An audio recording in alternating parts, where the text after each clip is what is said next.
at the end behavior worksheet. And again, the answers to this are online. You can go home and check them. So if you look at number 1, we can graph this. So you go into y equals negative. Sometimes you'll run into problems deciding when to use a negative and when to use a subtract. If you tried to graph this as subtract x to the 4th, it's going to give you an error. So if you ever want to know if it's a subtraction sign or a negative, just read the problem out loud. And you already know whether it's a negative or a subtraction. So if I were to read off number 1, I would say negative x to the 4th plus x to the 3rd plus x squared minus 4. So where I said negative, I want to push the negative button. Where I said minus, I want to use the subtraction button. So x to the 4th plus, oh, sorry, that should be negative x to the 4th. So negative x to the 4th plus x to the 3rd plus x squared minus 4. And I push graph. So we need to write the end behavior on the left and the end behavior on the right. So this one, they're all called f of x, which is nice. So the limit as f of x as x approaches infinity, is that the right side or the left side? The right side. So looking at the graph, as x approaches infinity, what happens to y? It approaches infinity. Is anybody going to correct me? Negative infinity. I was just seeing if you're awake. All right. So what happens as x approaches negative infinity? It still approaches negative infinity. Is this like the year I'm in? Yes, and there's your number. So the second part, the limit of f of x as x approaches negative infinity is negative infinity. Yeah. Yep. So you need both of them. So this one says as x goes to the right, and this one as x goes to the left. Now, did I really need to graph that? Michaela says no. How did I know they were both negative infinity?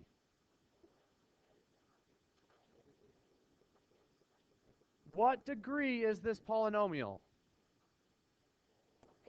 So, what part of this graph determines the end behavior? The biggest exponent. So actually, I could have just graphed that and not worried about any of this stuff, and I would have got the right end behavior. As long as you have the biggest exponent, that's all that really matters. So what is it about this exponent that determines the end behavior?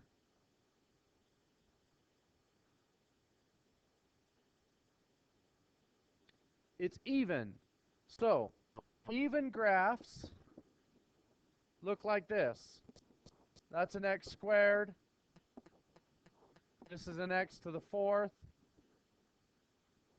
This is an x to the 6th. So all of those have end behaviors going towards infinity on both sides. Well, how did I know that number 1 was going towards negative infinity? So this is a positive even. A negative even is going to be the other way.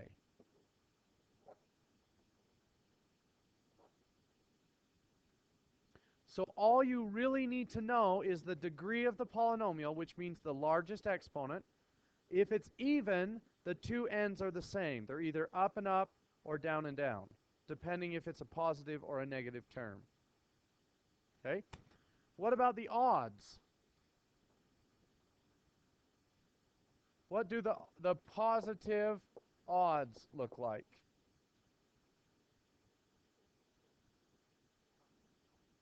So they start down and they end up. And it could wave a bunch of times and then go up, but the positive odds are always negative infinity on the left and positive infinity on the right. Is that true of x to the first? X plus 1 looks like this.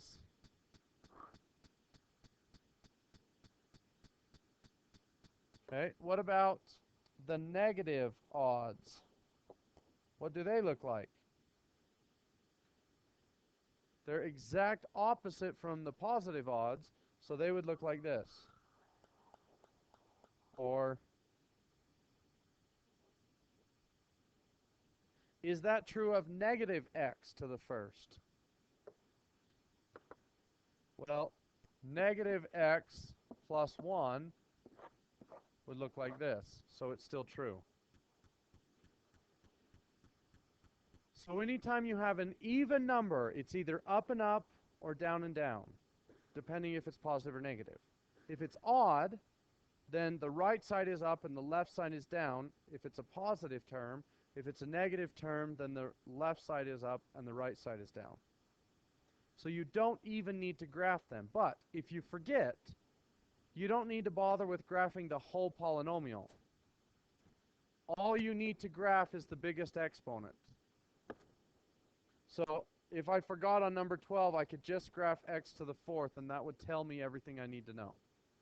It wouldn't look exactly like the original graph, but the end behavior is going to be the same. All right, work on that for a little while, and then we will look at the next worksheet in a minute.